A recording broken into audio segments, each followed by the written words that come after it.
Hello there. Welcome to One on One. My name is Bridget Otu. Thank you very much for joining us, for choosing to spend your evening with us here on Metro Television. Today, our topic is very simple: GYAKYE QUAYSON. All things GYAKYE QUAYSON. No, not all things GYAKYE QUAYSON, but specifically to the issue by the DORMAAHENE, Osajifo Ajimanbedu II, who is saying that the president should discontinue, or the president or attorney general should discontinue the case against the MP-elect for Asin North. He is not the only one. We're looking at that. Can that happen? And also, when the government is making the case that this case and that of Sakande are same, but are they really same?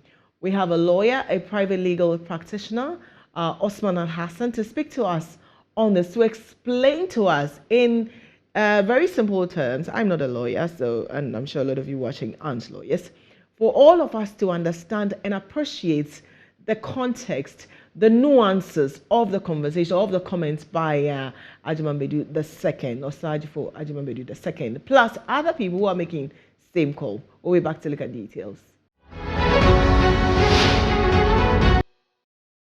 Supreme Court, yes, Number 12 benye de bentwam yamubi no kreni mben kasa de same o Supreme Court kasa gina ye no kame me collect kame ko right na nenti anka me ko no wan hwe no me bedi sa asem ye wo ntimi nkoka bi na mo mesra and the Attorney General of Ghana Emrama ne kwame se ade bi ekoso na ohwe Ghana fo anigye nim a otimi ye de otwa so na no Asin North be se papa no batwa na konyanum so onya MPB o no bankoto foforo batoma na se bantu ama no bantu ama no anya overwhelming majority no nyae 57.56 oya bibi ketwa wa batum as a matter of urgency. I'm appealing to the president of the Attorney General, President of the Republic, if he has any role to play, that trial should be aborted. The Attorney General should, as a matter of urgency, file a nolle prosequi to end that particular decision. Sir, make a way, because that was what ma ye did the Ghana for attempt, ye did the Asin North for attempt. No cranny, Samre engineer, Mingu Sabi Mpaswobia, at the Bebra Ghana, said down for no, Yabako prosecute no. Now, Saudi Nigina Quarter, Nabatwamani, MP Edman over and Agago. And Koya, Amayan Samra Papa. Amasabi Ghana for a Juma Amampuntu Aqua. No better my blame. It's on this day. Now my catcher says, Samri, you are president. You know I love you. This matter cannot go on. Attorney General. Odame, prayer the share, bono the share, Shawumum, Coco Chasem, if you are, Nian Koyanim as Ghana for.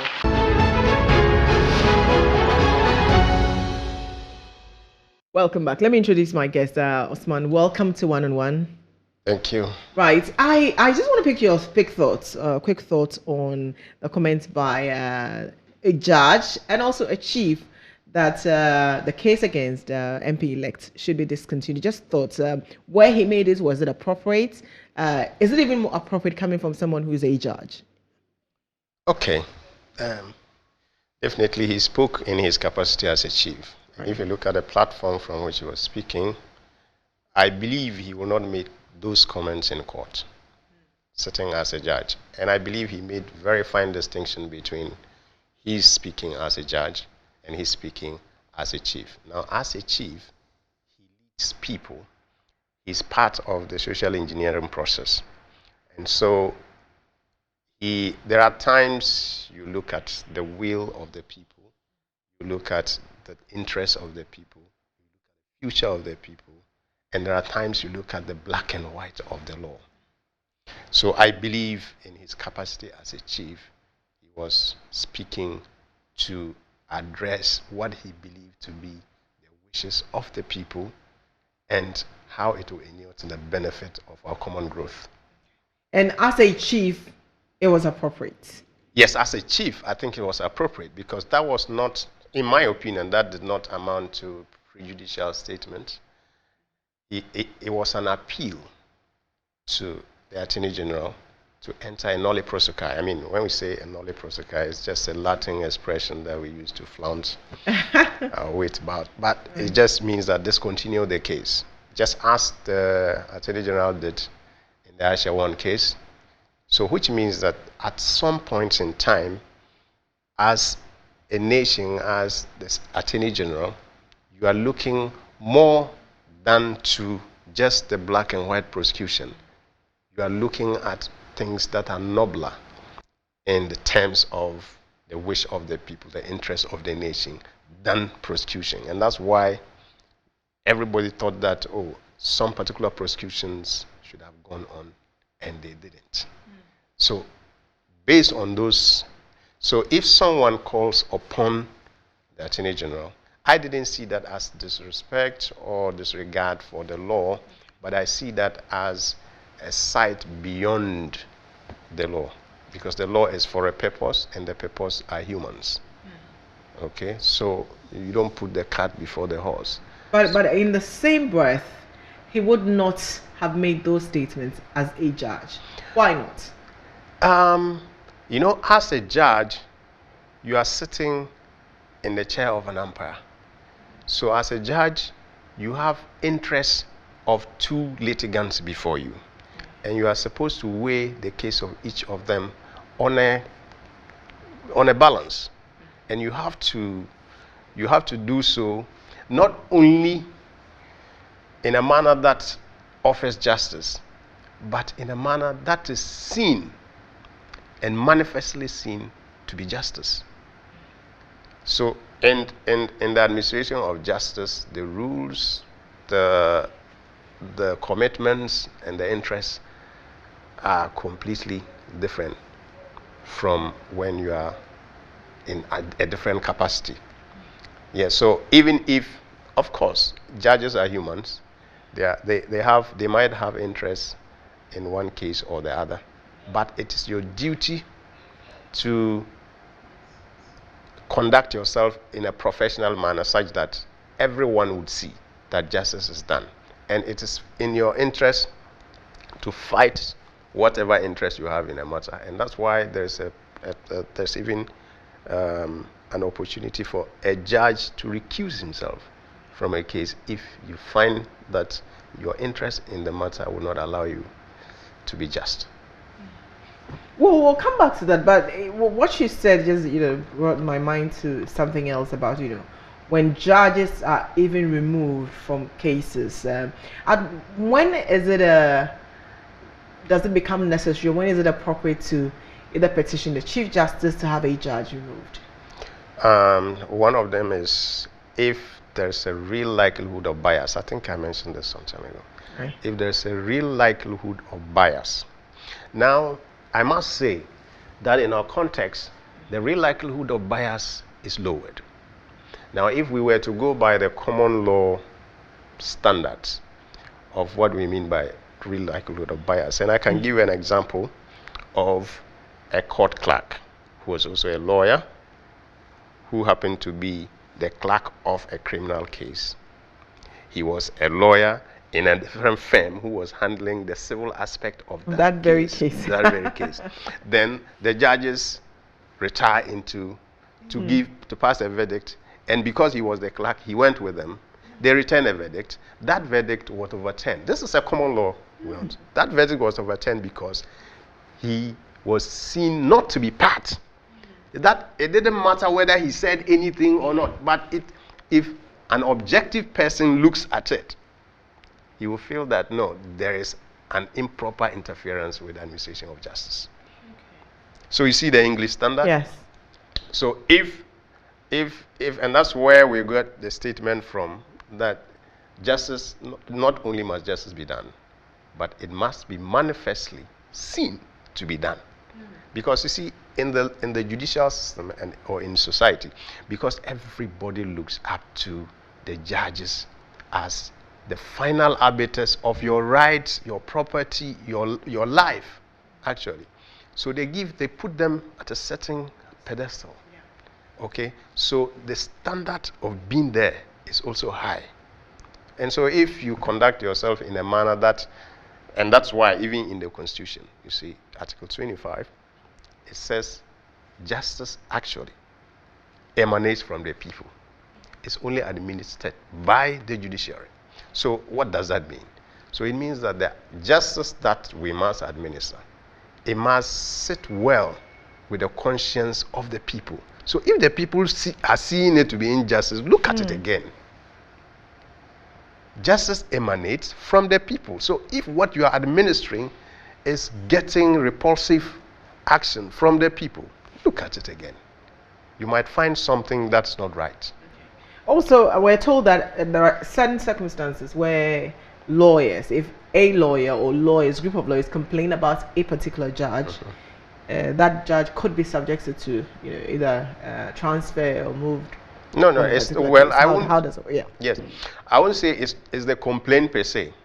It's the content of the complaint. It doesn't mean that if every lawyer is complaining about something the judge is doing right, then they have to remove it. Yes, there are things that a judge can do right that are not in the interest of some lawyers, because lawyers are representing sides of each particular case they represent.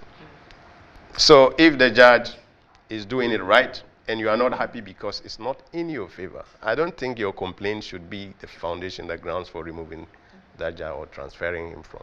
No, I don't think so. Nobody. It's not the judge.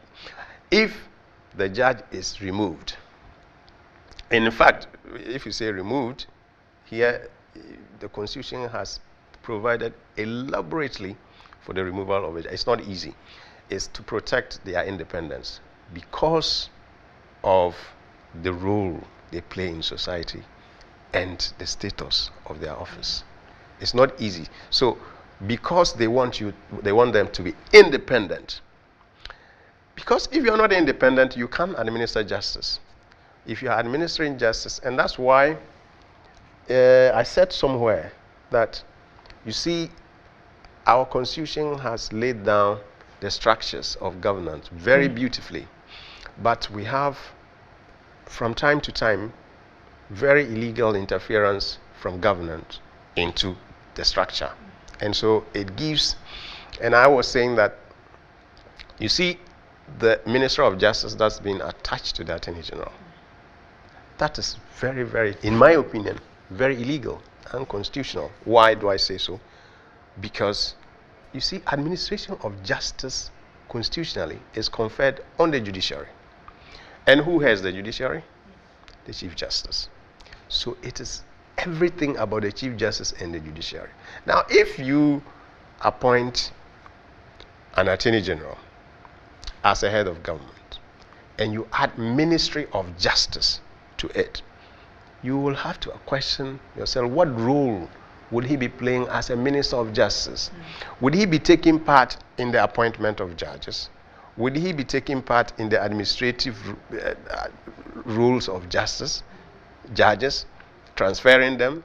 Because if you are a minister, and it means the whole judiciary system is under you, Minister of Justice, so which means that the judiciary is under you. For me, that appendage is illegal. They should have just left him as an Attorney General, and he will play the role under Article 81 beautifully, because it's to initiate civil and criminal actions for and on behalf of the state. That is all.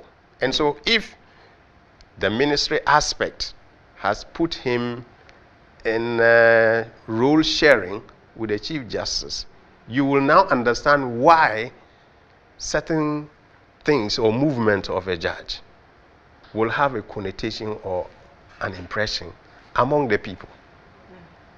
Do you get what I'm saying? Yes. Yes. So if the Attorney General were just an Attorney General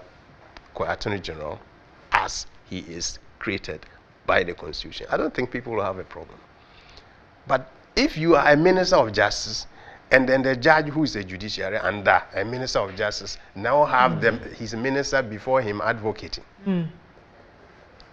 We'll come to that. We'll come to that. I'm sure at a point we'll even get to the statements by the Attorney General Godfrey Dame on same issue about persons who are calling for the discontinuation of the case against GYAKYE QUAYSON. Of course, the NDC has gone back to even the court asking the Supreme Court to look at its earlier decision. We'll get to all of that, but I want to go back to the chief or Sergeant Ajimambedi II's comment.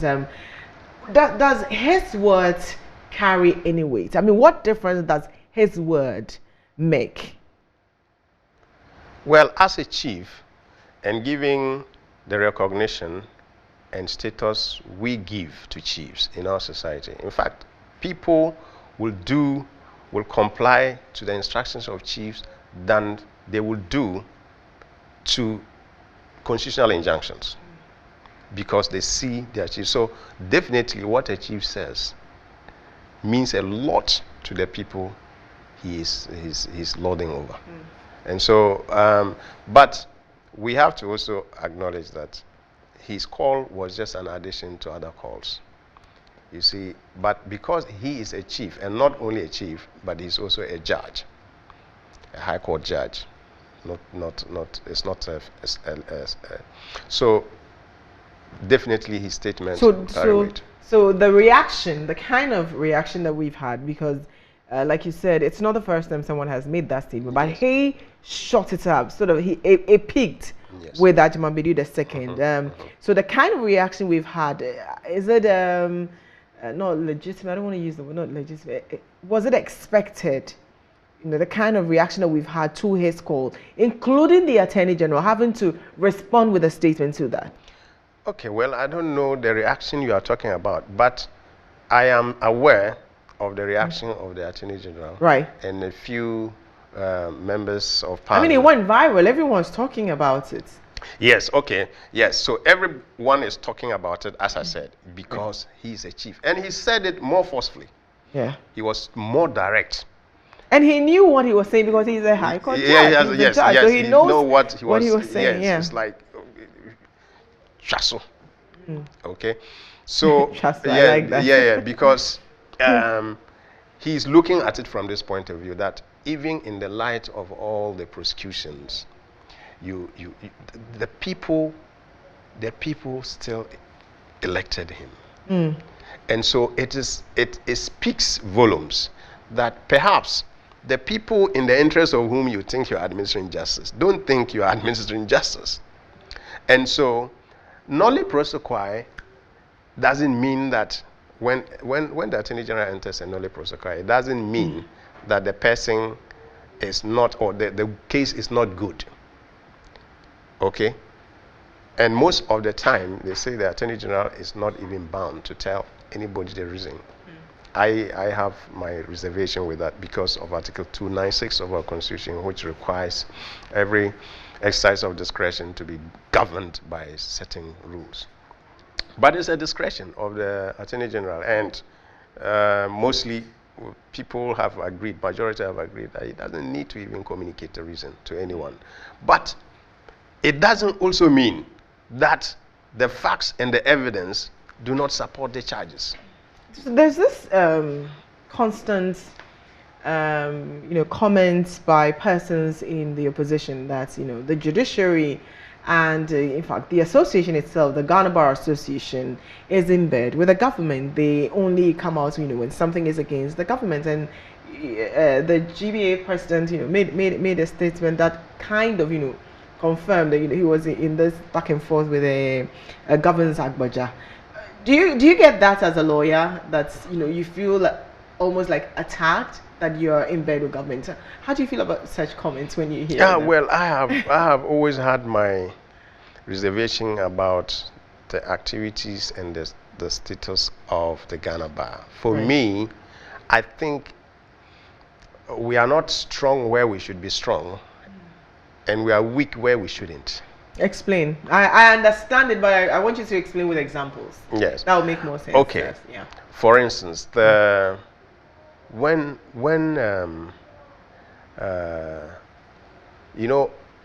the GBA has taken a lot of actions to the Supreme Court to vindicate the position of the law. And the most recent I can remember is about the appointment of a Supreme Court judge. Okay, I think it has to do with the council, the General Legal Council, and the president, advising the president, or yes. So, and it was like the General Legal Council advised the president, but the president did not take the advice, something of the sort. I don't remember the details of the case, but it came up, and it was no less a person than the president of the of the GBA. So, in the like of that, you will expect that when certain things are happening in society, and you see, our role should not be only to represent litigants in court. The GBA historically has been influential in major policy, the landmark policy decisions in this country. And so I think the GBA should position itself in a way where even policy makers can advance to them for their inputs in policy making. And so there are a lot of issues I expected GBA to have made a very forceful or give their position, but and then I think one of them is the current issues about James GYAKYE QUAYSON. Okay. At least, whatever it is, the pronouncement of this chief we are talking about, I expected them to have said something about it.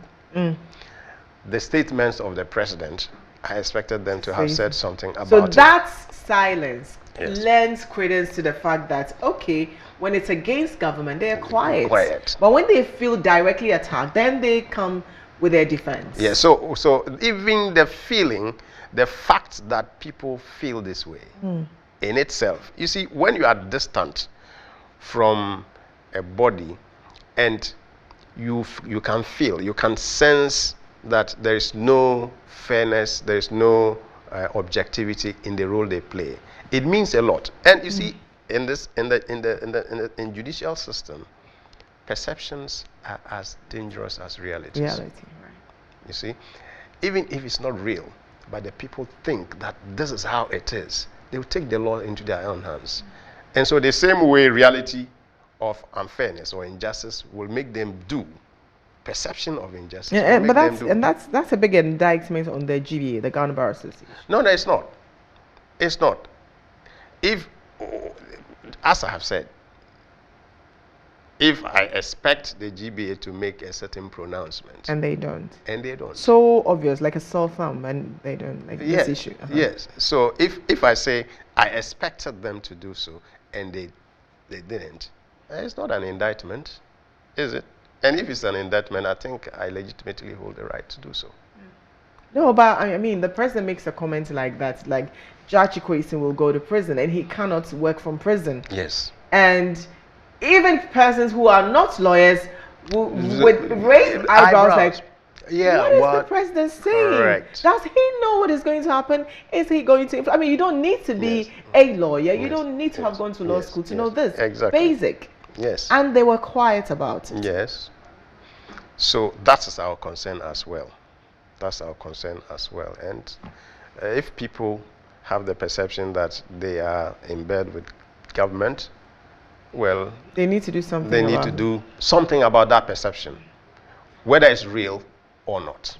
Okay. So here is the thing. Nole prosequa. I mean, we've all had to learn nole prosequa.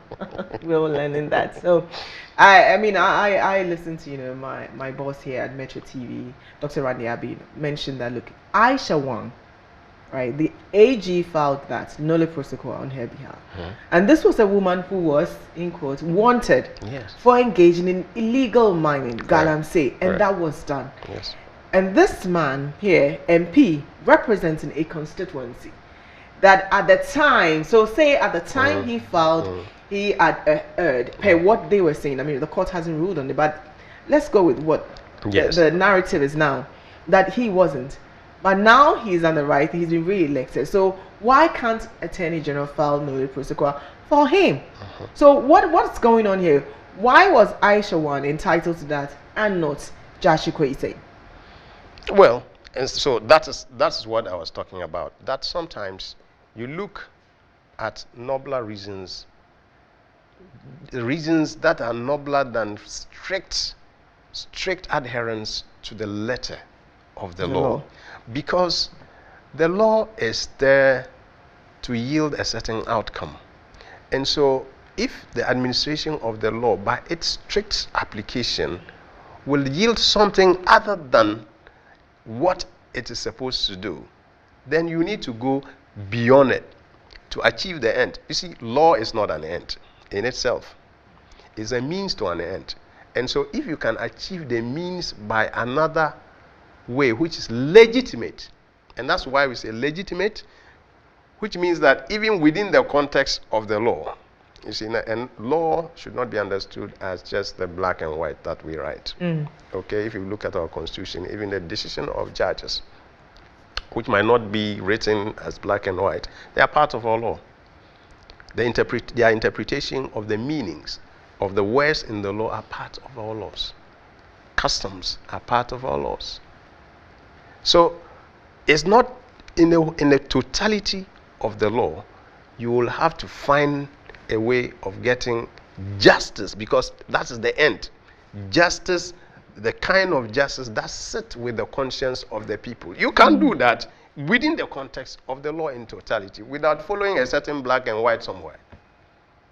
So I know, but I want you to break it down for us. Yes. For instance, how different was Aisha One's case? Let's talk about that case. And for persons who are watching, Ghanaians, anybody who is engaged in illegal mining, destroying our water bodies, probably clearly breaking the law. It doesn't matter whether it's Ghanaian or a foreigner. So just help us appreciate, the gravity of what Aisha One was involved in first. Definitely, if you ask me, the gravity of what Aisha One did is greater than what GYAKYE QUAYSON is facing. That's my personal opinion. Because if you look at the consequence of Aisha One's conduct, if the allegations against her are to be proven right, and you see, before the Attorney General or the prosecutor takes a matter to the criminal court or initiate the criminal procedure, they must have come to a conclusion, to a conviction based on the evidence they have, that the allegations, the charges they press are can gain victory, can secure conviction. Right. Okay. So, but if in the light of that, so if what Aisha One has done that warrant the initiation of the criminal procedure is correct, look, the effect of that is the destruction of our soil, is the destruction of our water bodies, is the destruction and unlawful taking of our resources. And so all that put together, this is just the consequence of what she was alleged to have done. Right. And then she was before a court of competent jurisdiction. Yeah. And mind you, important as that case was, we didn't find, as a people, the Attorney General's direct involvement in that matter as we find him in the GYAKYE QUAYSON's case. We didn't find him proactive enough to go and ask for a daily hearing of the Aisha One's case so that we will have expeditious trial and conviction, so it will serve as deterrent to others who probably would be similar minded. Okay. Lawyer, I would want you to hold on there. We'll come back. We're taking our very first break. When we come back, we'll continue with the details, of Aisha One's case, the interest of the Attorney General in this GYAKYE QUAYSON's case. Is it because it affects his appointing authority, the president's interest? Because in Parliament, as it sits now, it's literally a tie. Of course, we know that the former member of Parliament said in advance that he would do business with the NPP because he is naturally an NPP, but for one or two reasons why he had to contest as an independent candidate and won. We're taking a break. When we come back, we'll look at that details and then wrap it up with the Attorney General's statement and what else is happening in court right now in respect of GYAKYE QUAYSON and the NDC going back to court, asking for a review, pointing out errors in the Supreme Court's judgment. We'll be right back. Welcome back to One on One. My name is Bridget Otu and my guest is a private legal practitioner, Osman Alhassan. We're looking at GYAKYE QUAYSON, the comments by a High Court judge and also a chief, Ajuman Nana Ajuman Osajifo Ajuman Bedu the second. Nana, forgive me. The second's comment to have GYAKYE QUAYSON's case discontinued, and then we cited, the issue of Aisha Wan and her involvement in this country's galamsey, a subject that the President of the Republic swore to put his presidency on the line. How grave! It was so grave that he had to put his presidency on the line. Of course, per the Professor Frimpong Boateng's report, he failed because in his own backyard, they were doing galamsey. So it's so huge to think that Aisha Wan, a foreign national, was involved in galamsey, and at the peak of it, the government filed a nolle prosequi that they were no longer interested in the case to discontinue it. Heartbroken Ghanaians, but what could we have done? And yet the government is hell-bent on prosecuting GYAKYE QUAYSON. The reason is why. We're back with my guest, lawyer Alhassan Osman. Thank you very much again. Before the break, you're talking about details, yes, the implications of Aisha Wan's activities yes. On Ghana and why we chose to discontinue. So let's talk about the implications of her activity in galamsey, her yes. alleged involvement in galamsey. Yes. Yes, and so you could see that in her case, heinous as the crime might be to us as a people, the nolle prosequi was not only entered, but she was also deported, and thereafter she came back. And we also hear allegations that she came back to even engage in taking Ghana card, making representations, representing herself as a Ghanaian. Yeah. Now, after you have committed that crime and a nolle prosequi has been entered, the Attorney General goes to withdraw the case from court, and you've been deported in court. Okay, because we are at the peak of the trial. Because many don't believe that she was actually deported. Yes, that's true. That's actually yes. And even I believe in one of the president's comments, he wasn't sure. He wasn't sure whether she was deported or not. I remember but that too very well. That was a serious indictment on us as a people. Now, the same person has been rearrested. He has been arraigned before the court for similar criminal charges. And till date, for me, I don't remember the last thing I heard about that prosecution. And I believe, based on what had happened earlier, that the government might even be willing to enter another nolle prosequi in her case.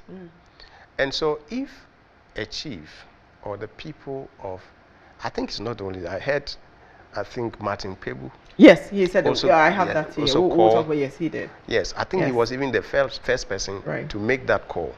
And I think some NGOs have done so. And the chiefs of Asin North have all said so. Yes. So the point is that what is so difficult, what is so heinous about that appeal, that, okay, if we have witnessed you do this to a case we believe is more important to us, why can't we appeal to you that because this man has made a certain statement that you believe to be false, because the court has to determine that. And if you ask me, falsity or truth applies to statements of facts. And I tell you this because I taught philosophy in University of Ghana before, so I know what I'm talking about. You see, the issue of if someone says he owes allegiance, I don't believe that is a statement of fact. It is an opinion, a legal conclusion. And so if you kill, and I ask you, are you guilty of murder, what would you say? Not guilty. No? Not guilty. If you kill, and you Not know you guilty. kill, and I see you kill, and I come to you, you say, I'm your lawyer. Are you guilty of murder? I'm not guilty. You are not guilty. I might not be in the right frame of mind, but no, to my lawyer No, in but confidence, you would say yes. You will say yes. but not Because, in public. why? Because you kill. Yeah. Because you know you kill. But the distinction I want to create by this example, weird it might sound, is that when there's difference between killing, a killer, and a murderer. So if I ask you, are you a killer? If you kill, you can say yes. But if I ask you if you are a murderer, no. you see, your ignorance will let you say yes. But I, as a lawyer, will know that you are not a murderer. Interesting. Do you get the point? I do now. Now I get it. Allegiance is not a statement of fact. It's a legal conclusion that you can reach by looking at the law. And you see, one of the grounds that GYAKYE Quayson's lawyers has taken to the Supreme Court for the purpose of review is that the issue of allegiance is a question of law that should be determined by the Canadian law. By the law of Canada. Canada, I get it. And so they are questioning, at what point in time in your determination of this matter did you take a Canadian law as evidence? The Evidence Act has provided the means by which you can't assume anything in judicial process. It's a statement of law. It's a statement, so you have to take evidence from the law of Canada that says that at this point, this is the point at which allegiance is severed. Right. And that issue is not determined by our law. It's determined by the law of Canada. So at what point got it. in the Supreme Court there did you call for and take evidence of that foreign law that tells you that at this point you have to cease to owe allegiance to us when ABC has happened? And this is where the NDC is right now, going back to court. Yes, This is one of the grounds. They've done so about on 17, I think. Yes, about a lot of grounds. Right. Very, very sound grounds for the review. And this is one of them. So I'm just using that to explain the point of allegiance. Allegiance is not a question that a non-legal person can answer. I believe former President John Mahama has said on platform now that should he win power, this is one of the things that he would look at. Yes. So my question to you is, I mean, we'll go through all this. I mean, if we're to go with the president's statement, I don't know which court is going to jail him, but if we're to go with what the president said and they actually try and jail him, I mean, would it surprise you that they would do this and then if they lose the 2024 election, another person comes and all this becomes like nothing? Like we've wasted a person's life over nothing for political gains. Well, I mean, we have even secondly, you observe that the president granted him amnesty. Yes. Okay, and he came out of prison after 2 years. Yes. Yeah, 2 years. Yes, before. But so the question you are asking, it can actually happen if they take him to prison for whatever reason. I don't want to be prejudicial. Sure. But my convictions as a lawyer does not. I don't see him in prison because of the statement they are alleging, and because of the explanation I have just given. Okay. So if you think the people have made a wrong choice, okay, by choosing someone who is bedeviled with litigation, okay, then you do the right thing by allowing him to represent them. You get the point? Yes. And that is possible within the legal framework because of the idea of noli prosequi. Right. So just to mention just a few of the people we've already talked about. Martin Kirby is also a private legal practitioner, and he backed the call to halt the criminal prosecution of James GYAKYE QUAYSON, who's the MP elect for Assin North constituency. And when we spoke to him, he said, "I am surprised that an argument could be made that the comments by DORMAAHENE could be prejudicial." He's surprised by that. It's within his right to make that statement, calling on the AG to discontinue the criminal prosecution. Yes, that DORMAAHENE has a right to do so. He's a citizen, and the Supreme Court recently gave a decision where it said chiefs can comment on such matters of public interest, be it development projects, okay, yes, and related activities.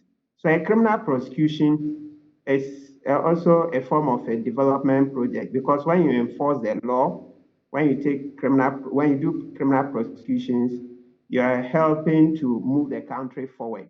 So where a chief thinks that a certain prosecution is not in the public interest, yeah, it's within his rights to voice it. And the DORMAAHENE must be lauded. We must applaud him for coming out with that statement these times where so many other people are expected to comment, but they are quiet. I mean, I'm wondering why. This statement, I have been making such a statement for at least 2 months now, calling on the AG to discontinue.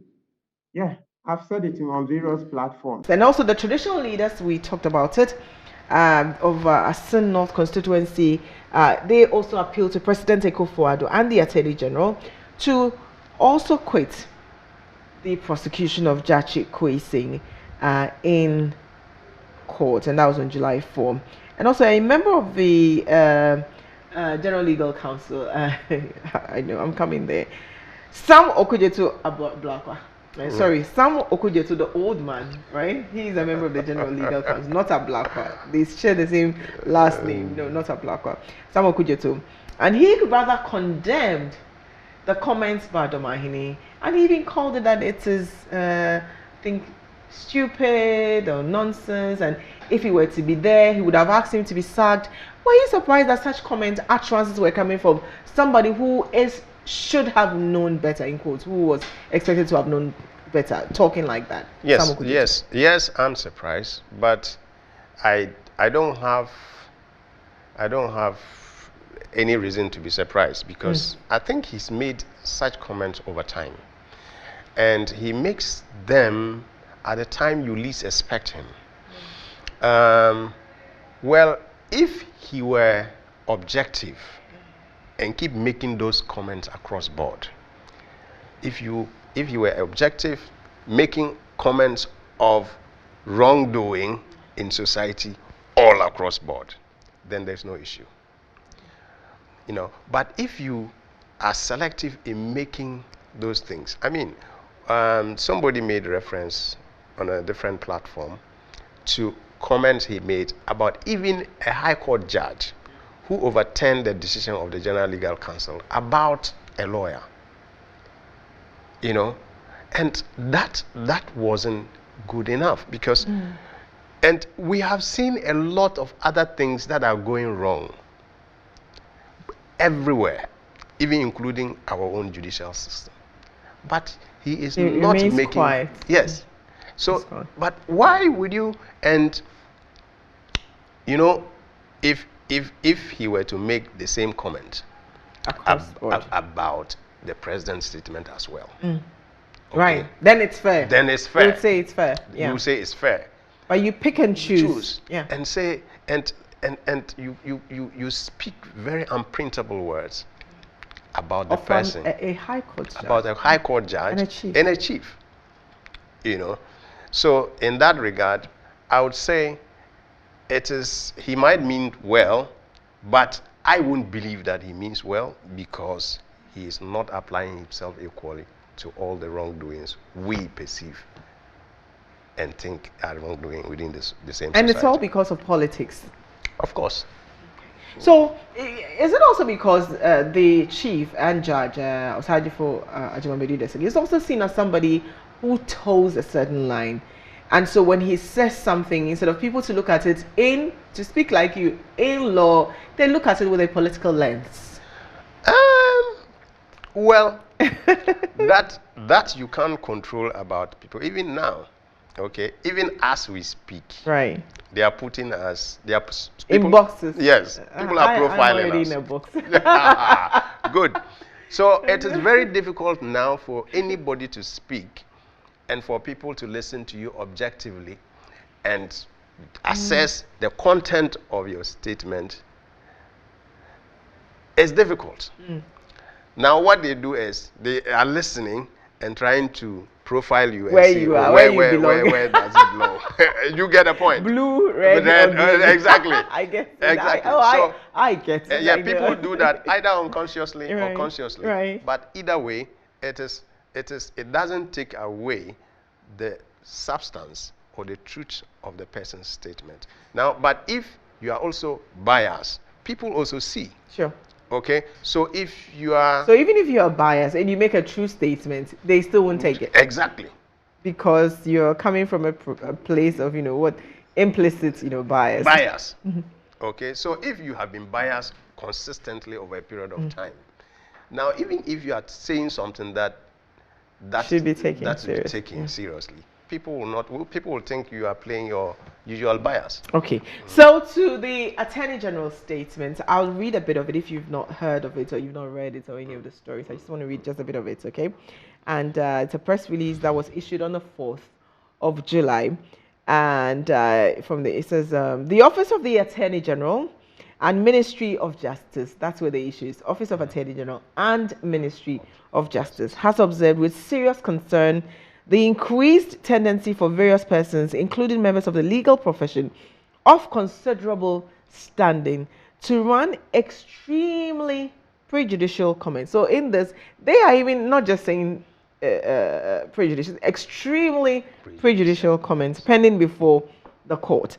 And the cases which have been the subjects of unwarranted public commentary include, but are not limited to, the Republic versus James GYAKYE QUAYSON, Republic versus Dr. Stephen Opuni was also in court this week, and two others, and the Republic versus Kaisel Ato Forsen. Are you surprised that these three cases, they all have political undertones? Yes. So are you surprised that people are seeing it and they are seeing that, okay, you're not being fair to maybe Dr. Ato Forsen, for instance, he had nothing to do with ambulances, but because you want something to drag somebody on, are you surprised that people are heightened, their senses are heightened, they are more alert and aware, and are talking about these three cases as mentioned by the Attorney General? No, I'm not surprised, because such people, you see, when you are dealing with a political case, because the individuals, they represent a lot of people, they represent constituencies, however you look at it, or however you understand the constituency. The president constituency is the whole country. Yes. Now, somebody's constituency can be the whole, a whole tribe. Somebody's constituency can be... So they represent, in a political milieu, they represent people like that. And so definitely a trial or a prosecution against such a person will trigger off a lot of sentiments among the people. Yes. Especially that if the people understand the facts based on which the prosecution is going on are not actually facts or evidence that indict the person in their opinion. Right. The public also have opinion. Yes. They might not be lawyers, but it's English, they read and they try to understand. So if they don't get the kind of justice you are doing, definitely they will have a certain impression. They will have a certain perception. And as I said, that perception is as dangerous as reality. Okay. So I'm not surprised at all that in these cases, because they are political in nature, it triggers a lot of people. So we'll read it and ask if it was the right move to make in the first place. So let's just read two paragraphs and then we'll come back to this. It says, while representing the freedom of all persons in Ghana to comment on any matter, including cases pending in court, the Attorney General and Minister of Justice takes note that much of the recent commentary on many of the so-called high-profile criminal cases transgresses permissible limits of free speech, unduly interferes with the work of state prosecutors. Are the commentary unduly interfering with the work of state prosecutors? I'm putting that question to you. And are they? It says what?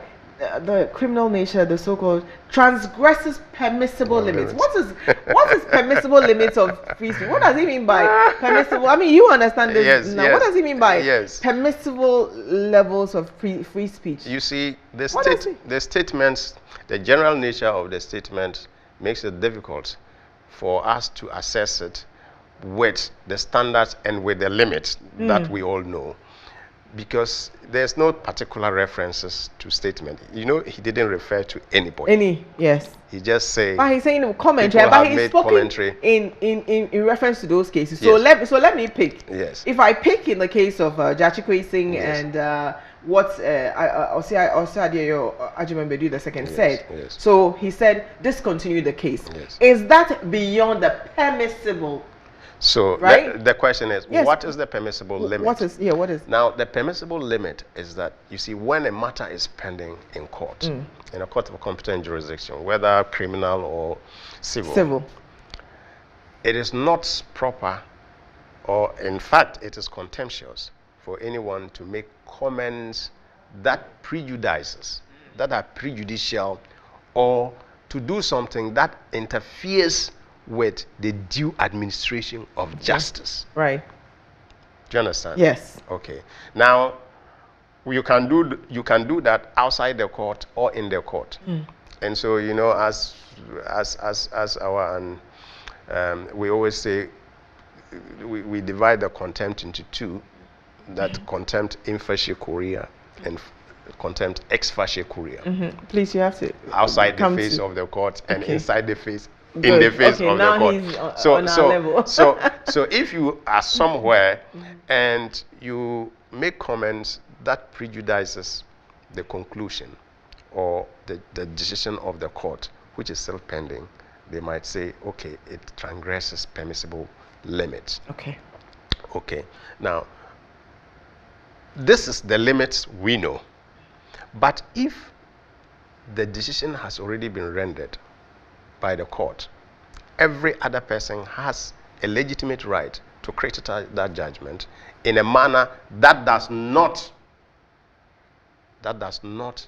bring administration of justice into disrepute. Right. And in this case, the comment he's making is not prejudicial. Who? The chief. Okay. So now, if we want to put the chief's comment in this perspective, I, in person, as a lawyer, will not find that beyond the permissible limit. He is still within the permissible limit. Yes, because he is appealing that enter a nolle prosequi. That's an acknowledgement that there is a criminal matter properly pending. Right. Because the nolle prosequi means take it out. Yeah. Okay?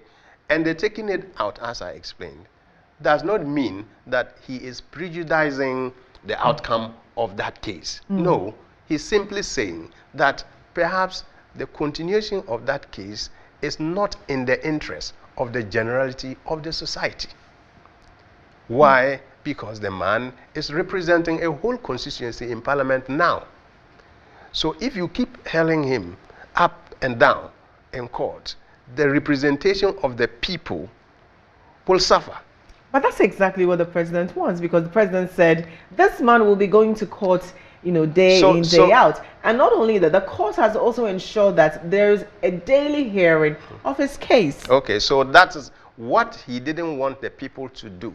The people have done, but now you know it. You know it to be right. So also do same. Right. Because you say the people shouldn't get someone who is going to court. Now the ball is in your court. They say, okay, we will do it. It could be out of ignorance, but you now know that it is important for the person representing them not to be bedeviled with litigation.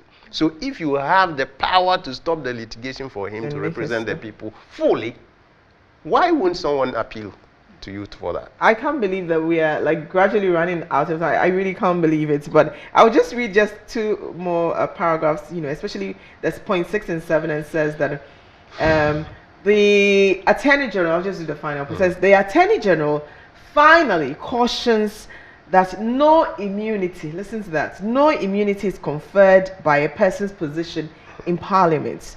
The judiciary, traditional authority, the bar, or any official position from the consequences of an interference in the administration of justice or any attempt to overreach a judgment to be delivered by the court in any matter.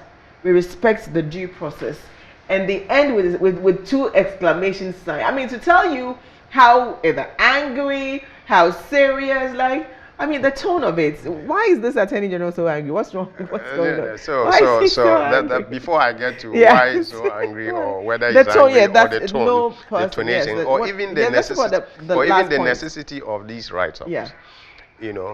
What he's saying is correct. Okay, it is correct. That is how it should be. But you see, that no immunity is conferred on a person by position. Yes. I am always interested in moving from the generality of things to the particulars. To the specificities. Yes, to specificity. Yeah. That is where the issues are. Now, if you say this generally, now let's put the things you perceive to be beyond the remit through the lens. That's what he should have done. Put them through the lens and let us know what comments and to what degree has that comment departed from the permissible limit. He didn't do that. Because as I told you, if someone... So he's just throwing the general law. This is what is allowed in law. But he is not saying... You've mentioned 3 specific cases. So say this comment is prejudicial, but you're just open it up and make general statements around law. Yes, and he's saying that your status will not absolve you from the consequence of making of those comments. Okay, so I see this to be actually fit for the president because of what the president said. Yes. Because if you he's representing the president, I mean, he's showing in the statement that he's the representative of the president. No. I'm saying is that this statement, what he's saying, that your status should not absolve you from the consequence of contempt of court. And that applies to the president's statement. Yes. I get it. Yes, because the president made the statement, and you are trying to tell him that your being a president should not absolve you from being contemptuous. And why was he not held in contempt? So that's the point. That's the point. And so, but you see, generally, let's talk about this. Won't you find, haven't you observed that this current Attorney General is the only Attorney General in, I think, the 4th Republic?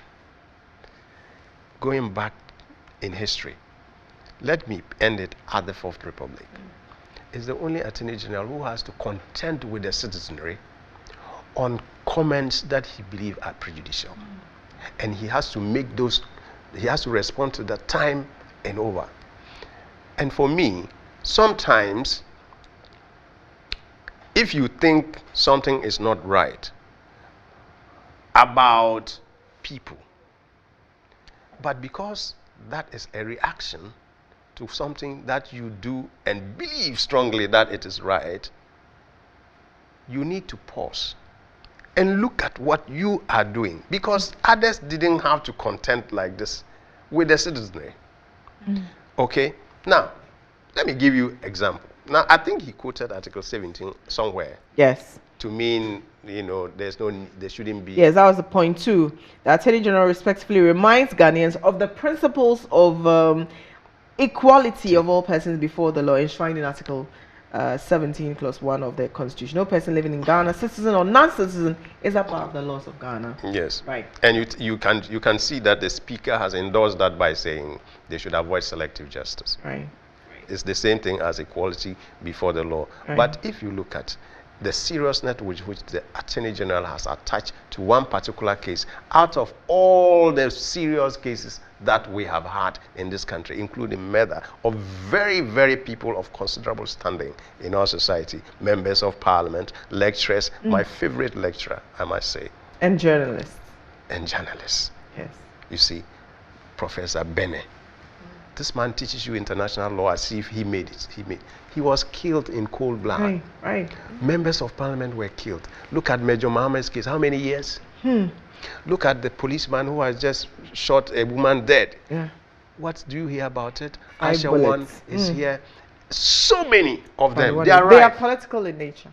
You see, so if the people don't see the proactivity of the Attorney General, Administering justice across board. yes, But being who has the selective. constitutional mandate under Article 81 to deal with these things on behalf of the state, now applying himself exceptionally, and a certain statement someone has made.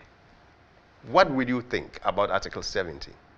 We would think that some people are not equal before the law. Correct. That's it. So Yes. thank you very much, Osman, for Most coming welcome. on One.